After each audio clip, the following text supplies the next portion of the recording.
मित्रों नमस्कार। Solid study में आपका स्वागत है। आशा करते हैं कि आप लोगों का पेपर बहुत ही अच्छा हुआ होगा। तो चलिए हम लोग 17 फरवरी मतलब आज जो 17 फरवरी को सेकेंड टाइम में जो पेपर हुआ है आप लोगों का, उसका हम लोग जीएस और हिंदी, किसका, जीएस का और हिंदी का क्वेश्चन हम लोग देख लेते हैं कि कौन कौन सा सही है। और आप लोग लास्ट में भी वो कमेंट करके ज़रूर बताइएगा कि हमारा कितना क्वेश्चन सही हुआ। तो चलिए हम लोग स्टार्ट करते हैं। जैसा कि क्वेश्चन नंबर 1 है हम लोगों का, क्वेश्चन नंबर 1 है जैसे क्वेश्चन, इसमें हम लोग को मित्रों ये ध्यान देना है कि हम लोग जो क्वेश्चन पूरे स्लाइड पर आए आता जाएगा उसको देखते जाएंगे, नीचे दूसरा क्वेश्चन मिलेगा और बार बार ऊपर नीचे आएंगे तो वीडियो बहुत लंबी हो जाएगी। चलिए देखते हैं। जैसे क्वेश्चन नंबर 1 है हम लोगों का कि गोदान निम्नलिखित में से किस प्रसिद्ध लेखक द्वारा लिखा गया उपन्यास है। ये बहुत ही फेमस उपन्यास है, जैसा कि हम लोगों को पता है, सब लोगों को जानते हैं इसको। मुंशी प्रेमचंद, क्या है, मुंशी प्रेमचंद जी के द्वारा। दूसरा क्वेश्चन है कि निम्नलिखित में से कौन सा भारत का सर्वोच्च नागरिक पुरस्कार है। तो सर्वोच्च नागरिक पुरस्कार भारत रत्न है, इस समय काफ़ी फेमस है, ये हम लोगों को ध्यान देना, काफ़ी चर्चा में था। अगला क्वेश्चन है, जैसे मित्रों हम लोग देख लेते हैं यहीं पर, गुड़ी पाड़वा क्या है, गुड़ी पाड़वा किस राज्य का प्रसिद्ध बसंत के समय का प्रसिद्ध त्यौहार है। तो हम लोग को ध्यान देना है ये मराठी त्यौहार महाराष्ट्र का है। अगला क्वेश्चन है कि दशकीय जनगणना कराने की जिम्मेदारी किस मंत्रालय के पास होती है। तो जैसा कि हम लोगों को पता है कि जो जनगणना होती है ये केंद्र सूची का विषय है और इसकी जिम्मेदारी किसकी होती है जनगणना कराने की, तो ये गृह मंत्रालय के पास होता है, किसकी, गृह मंत्रालय के अंतर्गत आता है। चलिए हम लोग आगे क्वेश्चन देख लेते हैं। आगे हम लोगों का क्वेश्चन है, निम्नलिखित में से किस दिन को भारत में संविधान दिवस के रूप में मनाया जाता है। तो हम लोगों को पता है कि 26 नवंबर 1949 को भारत में पहले संविधान के कुछ पार्ट लागू हुए थे, तो ये हम लोगों को ध्यान देना है, क्या है, 26 नवंबर। अगला क्वेश्चन है कि निम्नलिखित में से किसे लैक्टिक, किसमें लैक्टिक एसिड पाया जाता है। तो दही में। उसके बाद में अगला क्वेश्चन है कि राष्ट्रीय मानवाधिकार आयोग का मुख्यालय कहाँ पर है। नई दिल्ली में है। इसके बारे में हम लोगों ने बात किया था कि यहाँ से क्वेश्चन जरूर आएगा, ये चूंकि मानवाधिकार पुलिस से रिलेटेड वो पड़ जाता है। अगला क्वेश्चन है कि साइबर क्राइम की शिकायत दर्ज कराने के लिए कौन सा हेल्पलाइन नंबर है। इस समय साइबर क्राइम के अपराध काफ़ी ज़्यादा बढ़ रहे हैं, तो हम लोग को ध्यान देना है 1930, क्या है, 1930 है इसका हेल्पलाइन नंबर। आगे हम लोग को देखते हैं अगला क्वेश्चन। अगला हम लोगों का क्वेश्चन है कि उत्तर प्रदेश क्या है, उत्तर प्रदेश पुलिस की टैग लाइन क्या है। उत्तर प्रदेश पुलिस की टैग लाइन क्या है, हम लोग को ध्यान है ऑप्शन बी, आपकी सुरक्षा मतलब सुरक्षा आपकी और हमारा संकल्प। इसमें हम लोग लोगों में देखे होंगे ये रहता है। अगला क्वेश्चन है कि आर्यभट्ट प्रक्षेपण विज्ञान अनुसंधान संस्थान उत्तराखंड के किस जिले में पूछ रहा है। तो हम लोग को ध्यान देना नैनी में है, कहाँ पर है, ये नैनी में है। अगला क्वेश्चन है क्वेश्चन नंबर 13, भारत में राष्ट्रव्यापी जीएसटी का विस्तार सबसे पहले निम्नलिखित में से किसके द्वारा प्रस्तावित किया गया था। ये आपका है सी रंगराजन समिति के द्वारा। इसमें दो लोग और शामिल थे, हम लोगों को ध्यान देना सी रंगराजन समिति है। अगला क्वेश्चन है कि भारत का निम्नलिखित में से कौन सा पड़ोसी देश भारत के साथ भूमि सीमा साझा नहीं करता है। तो हम लोग को ध्यान देना है कि जैसा कि मालदीव एक द्वीपीय देश है, एक द्वीप में चारों तरफ से पानी से घिरा हुआ है, तो ये भूमि से भारत की सीमा साझा नहीं करता है। चलिए आगे हम लोग देखते हैं अगला क्वेश्चन। मालदीव से क्वेश्चन आना लाजमी था। अगला क्वेश्चन है क्वेश्चन नंबर 11 है कि G20 का पूर्ण रूप क्या है। तो हम लोगों को ध्यान देना है G20 मतलब ग्रुप ऑफ 20, 20 देशों का ये समूह है, G20 इसी को बोलते हैं। G20 की मीटिंग अब सी इंडिया में हुई थी, तो ये हम लोगों को ध्यान देना है, बहुत इंपॉर्टेंट था। अगला है भारत का सबसे बड़ा अंतर विभागीय अभिसरण कार्यक्रम कायाकल्प, क्या है, कायाकल्प के बारे में हम लोगों ने पढ़ा भी था। कायाकल्प किससे संबंधित है, तो कायाकल्प उत्तर प्रदेश राज्य से संबंधित है। इसके द्वारा प्राइमरी स्कूल मतलब परिषदीय विद्यालयों में टाइलीकरण वगैरह जो टाइल वाइल लगाई जा रही है, ये कायाकल्प के अंतर्गत ही आती है। अगला क्वेश्चन हम लोग देखते हैं, बहुत ही सरल क्वेश्चन है। जैसे टोक्यो एशिया में किस देश की राजधानी है। तुम लोगों को पता है जापान की राजधानी है। अगला क्वेश्चन है कि संयुक्त राज्य अमेरिका में स्थित ग्रांड कैनियन, क्या है, ग्रांड कैनियन निम्नलिखित में से किस नदी द्वारा निर्मित किया जाता है, किया गया था। तो ये हम लोगों को ध्यान देना है, ये कोलोरेडो नदी, क्या, कोलोरेडो के पठार पर कोलोरेडो नदी है, ये हम लोगों को ध्यान देना है। अगला क्वेश्चन चलिए हम लोग आगे देख लेते हैं। आगे का क्वेश्चन है हम लोगों का कि अगला क्वेश्चन है कि नर्मदा निम्नलिखित में से किसमें मिलती है। तो जैसा कि हम लोगों को पता है नर्मदा और ताप्ती, जैसे ये मान लीजिए भारत का अगर मैप हो जाएगा तो नर्मदा और ताप्ती क्या करती हैं, ये आपकी पश्चिम की दिशा में बहती है। तो हम लोगों को ध्यान देना है इस साइड में आपका क्या है, अरब सागर है। तो नर्मदा ताप्ती किस में मिलती हैं, तो ये हम लोगों को ध्यान देना है कहाँ पर मिलती है, अरब सागर में। कहाँ पर, अरब सागर में मिलती हैं, ये हम लोगों को ध्यान देना है। अगला क्वेश्चन है उन गीतों के नाम बताइए जो राधा और कृष्ण के दिव्य प्रेम का गुणगान करते हैं। तो ये हम लोगों को पता है रसिया, क्या है, रसिया है। अगला क्वेश्चन है हम लोगों का कि निम्नलिखित में से किसमें संविधान के प्रत्येक पृष्ठ पर किनारों मतलब बॉर्डर का डिजाइन किया था। तो हम लोगों को ध्यान देना है, इसमें श्री नंदलाल बोस जी ने, किसने, श्री नंदलाल बोस जी ने, और लिखा था श्री प्रेम बिहारी नारायण राय यादव जी ने। ये हम लोगों को भी ध्यान देना है। तो इसमें ए आपका सही हो जाएगा, क्या हो जाएगा, ए सही हो जाएगा। अगला क्वेश्चन है 22 नंबर, हाल ही में विश्व में निम्नलिखित में से किस देश में तमिल कवि और दार्शनिक थिरुवल्लुर की प्रतिमा का अनावरण किया गया था। ये हम लोगों को ध्यान देना है, कहाँ पर अनावरण किया गया था, ये फ्रांस में। कहाँ पर, फ्रांस में। ये बहुत ही फेमस क्वेश्चन था, ये हम लोगों को ध्यान देना है। ये थिरुवल्लुर हम लोगों को ध्यान देना, तमिलनाडु से संबंधित है। अगला आगे चलिए हम लोग देख लेते हैं। अगला आपका है कि वस्त्र मंत्रालय में निम्नलिखित में से किसका उत्पादन करने के लिए किसानों की सुविधा के लिए पाट, क्या है, पाट मित्रों, ये नाम से स्पष्ट है। पाट, पाट का मतलब होता है पटसन, पटसन को हम लोग जूट भी कहते हैं, का एप्लीकेशन लॉन्च किया था। तो ये हम लोगों को ध्यान देना, इसमें हो जाएगा ए, क्या हो जाएगा, जूट हो जाएगा, ए। अगला क्वेश्चन देख लेते हैं, थांगका, क्या है, थांगका थांगला से मिलता जुलता है लेकिन थांगला अलग है, हम लोग को ध्यान देना। थांगका निम्नलिखित में से किस राज्य का लोकप्रिय कला शैली है। तो ये हम लोग को ध्यान देना, सिक्किम का। कहाँ पर, तिब्बत, बुद्ध वगैरह में ज़्यादा रहते हैं, तिब्बत और भूटान में, ये वहीं पर सटा हुआ सिक्किम है। तो ये सिक्किम में भी हम लोगों को ध्यान देना, कहाँ का है, थांग का, सिक्किम का है।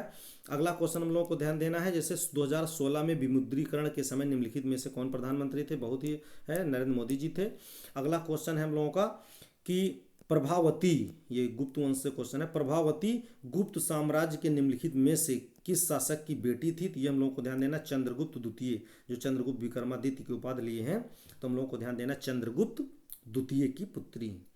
अगला क्वेश्चन हम लोगों को आगे देखना है कि ऐसी अर्थव्यवस्था, क्या कह रहा है कि ऐसी अर्थव्यवस्था जिसमें निजी और सरकार दोनों क्षेत्र शामिल होते हैं, उसको हम लोग क्या कहते हैं, मिश्रित अर्थव्यवस्था, क्या है, मिश्रित अर्थव्यवस्था। ये हम लोगों को ध्यान दिए रहना है। अगला क्वेश्चन है आपका 26 नंबर, ये हम लोगों को ध्यान देना है। चलिए इसको थोड़ा सा ऊपर कर लेते हैं। अगला क्वेश्चन है मित्रों हम लोगों का कि भारतीय राष्ट्रीय आंदोलन में निम्नलिखित में से किस घटना के बाद रविन्द्रनाथ टैगोर ने अपना दर्द और गुस्सा व्यक्त किया था और नाइटहुड, जो अंग्रेजों के द्वारा उपाधि दी गई थी, उसको त्याग दिया था। तो ये हम लोगों को ध्यान देना है, किसके समय, जलियांवाले बाग के समय, किसके, जलियांवाले बाग हत्याकांड के समय इन्होंने ये किया था। तो हम लोगों को ध्यान देना है। अगला क्वेश्चन है कि निम्नलिखित में से किस एप्लीकेशन का उद्देश्य नागरिक के डिजिटली मतलब डिजिटल दस्तावेज वॉलेट को प्रमाणीकृत कहने का मतलब है जो प्रमाणीकृत दस्तावेज तक पहुंच प्रदान करने के लिए। तो हम लोगों को ध्यान देना, डिजी लॉकर है, क्या है, डिजी लॉकर है। ये बहुत ज़्यादा प्रधानमंत्री ने लॉन्च किया था, वैसे भी बहुत ज़्यादा यूजफुल है। अगला क्वेश्चन है, हाल ही में उत्तर प्रदेश के निम्नलिखित में से किस जिले में प्रथम पूर्ण बालिका सैनिक स्कूल, इसका हम लोगों ने काफ़ी अध्ययन किया था, पूर्ण बालिका सैनिक स्कूल का उद्घाटन किया गया था। तो हम लोगों को पता है मथुरा में, कहाँ पर, मथुरा में किया गया था। ये हम लोगों को ध्यान देना है। अगला क्वेश्चन है हम लोगों का, अगला क्वेश्चन है इसमें हम लोग देख लेते हैं यहीं पर मित्रों, क्वेश्चन नंबर 30, क्या है, क्वेश्चन नंबर 30 है कि चलिए पहले इसको देख लेते हैं 27 वाला। नीली क्रांति किससे संबंधित है। तो हम लोगों को पता है ये मत्स्य से, किससे, मत्स्य पालन से संबंधित है, मछली नीली क्रांति। इसको हम लोग नीली इकोनॉमी भी जैसा कि हम लोग जानते हैं। अगला है कि निम्नलिखित में से किस बैंक ने रुपे नेटवर्क पर भारत का पहला कारपोरेट क्रेडिट कार्ड नहीं, हम लोगों को ध्यान देना है कौन सा credit card, corporate credit card launch किया था। तो ये हम लोगों को ध्यान देना है, इसमें क्या हो जाएगा, इंडसाइंड बैंक, क्या हो जाएगा, इंडसाइंड बैंक है, ये हम लोगों को ध्यान देना है, इंडसाइंड बैंक, ये हम लोगों को ध्यान देना है। अगला क्वेश्चन है, चलिए हम लोग देख लेते हैं 31 नंबर, क्या है, 31 नंबर क्वेश्चन है कि निम्नलिखित में से कौन सा टाटा स्टील लिमिटेड, क्या है, टाटा स्टील लिमिटेड के संस्थापक कौन थे। तो हम लोगों को ध्यान देना, जमशेदजी टाटा थे। ये बहुत इंपॉर्टेंट क्वेश्चन है, जमशेदजी टाटा। ये बहुत ही कहने का मतलब उससे क्वेश्चन आया है, इंडस्ट्री से। अगला क्वेश्चन है हम लोगों का जैसा कि 32 नंबर, क्या है, 32 नंबर क्वेश्चन हम लोग देख लेते हैं। उत्तर प्रदेश राजस्व संहिता 2006 के अनुसार प्रत्येक सरकार प्रत्येक जिले में कितने कलेक्टर, क्या है, कितने कलेक्टर, जिसमें लिखा हुआ है चेंज, हिंट दिया दे रहा है, इसमें सहायक और अतिरिक्त कलेक्टर शामिल नहीं रहेंगे।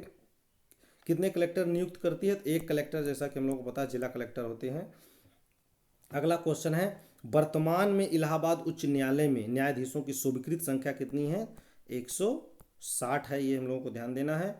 ये क्वेश्चन आता है, वैसे ये नहीं पूछते हैं, ज़्यादातर मुख्य न्यायाधीश वगैरह पूछते थे, लेकिन ये क्वेश्चन थोड़ा डीप में गया है। अगला क्वेश्चन है हम लोगों का, निम्नलिखित में से कौन सी एक व्यापक एवं दूरदर्शी पहल है जिसका उद्देश्य उत्तर प्रदेश राज्य में महिलाओं की सुरक्षा, सलामती और आत्मनिर्भरता के लिए सशक्त बनाना है? तो इसमें हो जाएगा मिशन नारी, क्या है, मिशन शक्ति, मिशन शक्ति है, ये हम लोगों को ध्यान देना है। आगे चलिए हम लोग देख लेते हैं आगे का क्वेश्चन।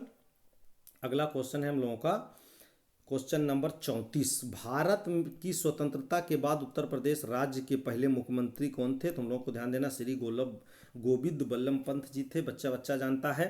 अगला क्वेश्चन है, यायात्सो, क्या है, यायात्सो भारत के निम्नलिखित में से किस राज्य या केंद्र शासित प्रदेश का पहला जैव विविधता विरासत स्थल है? नाम से ही पता है, ये कहाँ पर है? लद्दाख में है। कहाँ पर है? लद्दाख में है, ये हम लोगों को ध्यान देना है।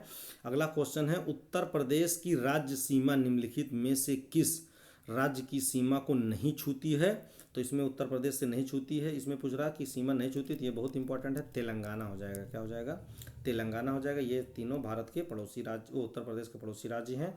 अगला क्वेश्चन है, दक्षिण भारत की सबसे ऊंची चोटी अनीमुड़ी है जो निम्नलिखित में से किस पर्वतमाला पर स्थित है? तो ये हम लोगों को ध्यान देना है, ये नीलगिरी पर स्थित है। कहाँ पर? नीलगिरी पर स्थित है, जहाँ पर पूर्वी और पश्चिमी घाट मिलते हैं, तो ये हम लोगों को ध्यान देना है।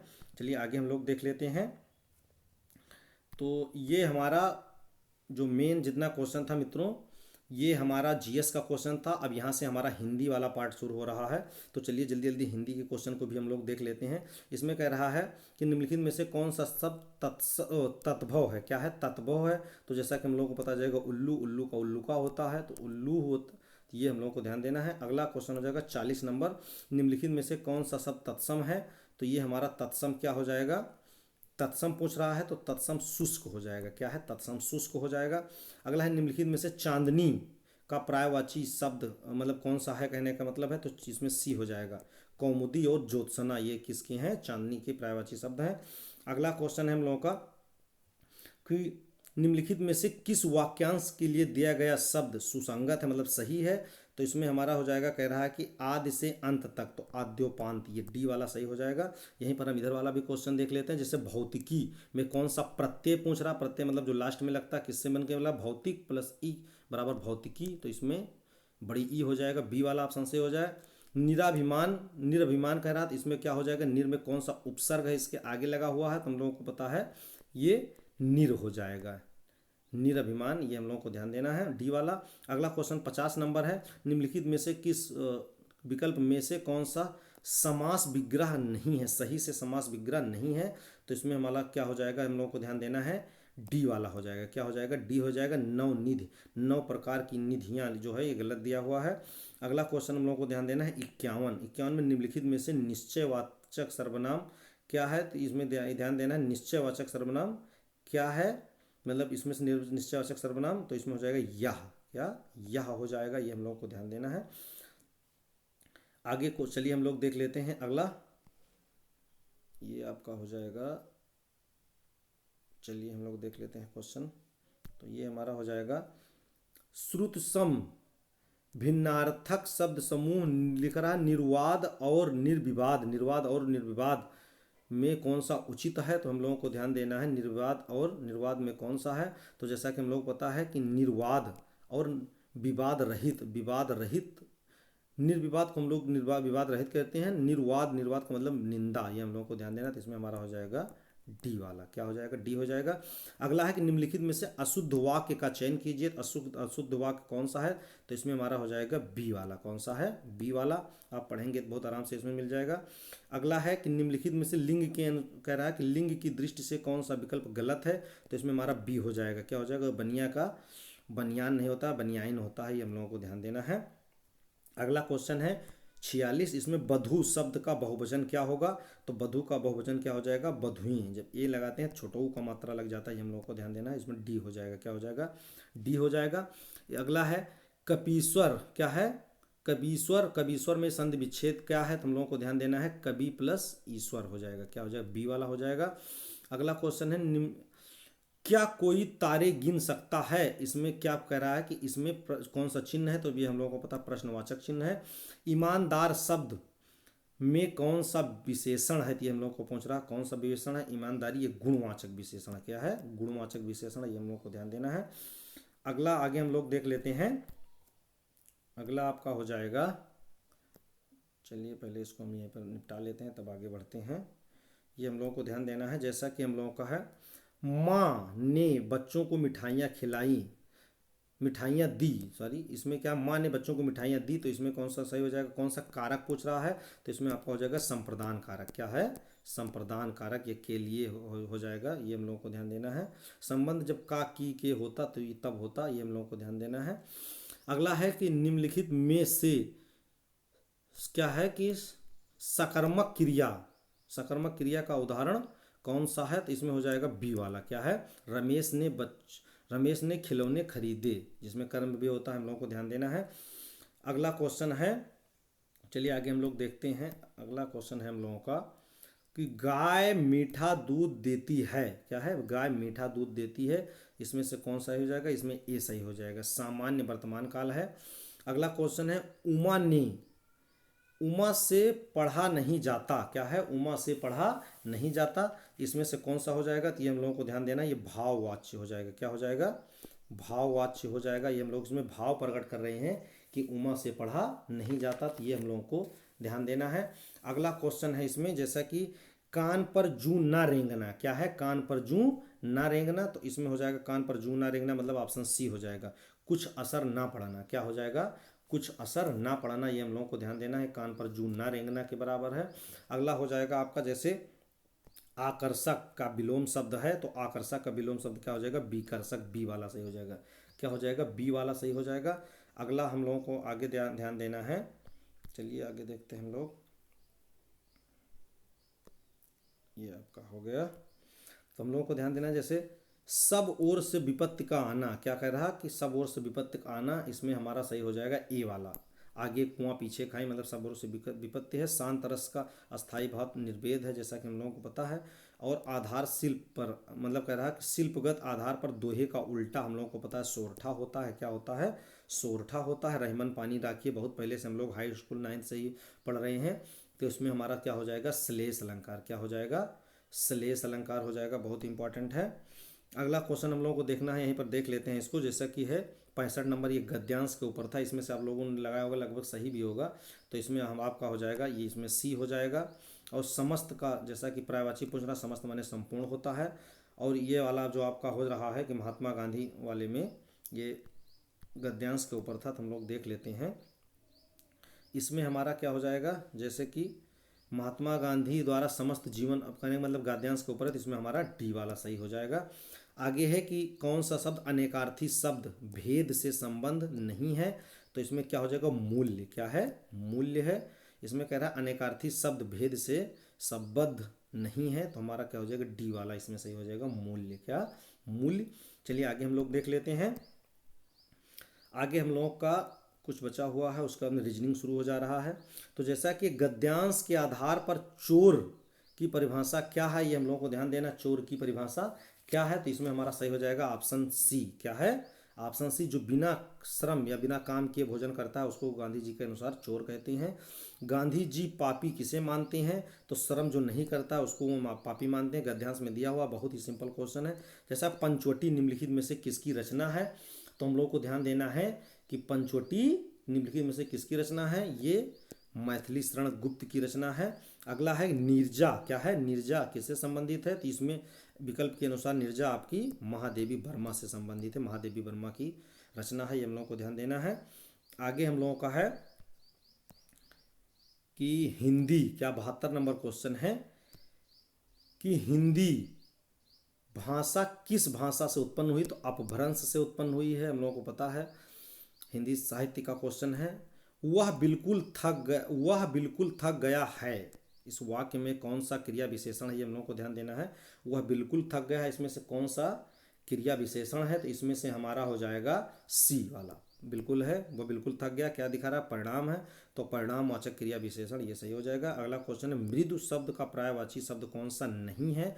तो ये कूल हो जाएगा, ये हम लोगों को ध्यान देना है। अगला क्वेश्चन है हम लोगों का, ये है हम लोगों का 75 नंबर। श्रुत सम विपरार्थक शब्द युग क्या कह रहा है कि दिन और दीन, दिन और दीन का सही अर्थ निम्नलिखित में से कौन सा है? तो ये हम लोगों को हो जाएगा ऑप्शन डी। क्या हो जाएगा?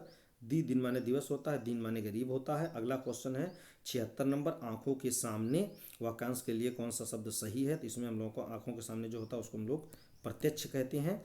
तो इस प्रकार से ये हमारा क्वेश्चन लगभग कंप्लीट हो गया। जैसा कि हम लोग इसके बाद में रीजनिंग शुरू हो जा रही है 76 के आगे। जैसा कि हम लोग 76 के आगे देखते हैं 77 से रीजनिंग शुरू हो जा रही है। तो चलिए यहाँ पर हम लोगों का हिंदी पूरा हो गया। अब आप लोग कोशिश ये करिएगा कि आपके कितने कितने क्वेश्चन किसके सही हो रहे हैं। काटने पीटने के बाद में आप लोग कमेंट करके बताइएगा कि हमारे कितने क्वेश्चन सही हुए। तो चलिए हम लोग आगे वाली सीरीज आएगी उसका भी अध्ययन करेंगे। तो चलिए अपनी चर्चा को हम लोग यहीं समाप्त करते हैं। जय हिंद, जय भारत।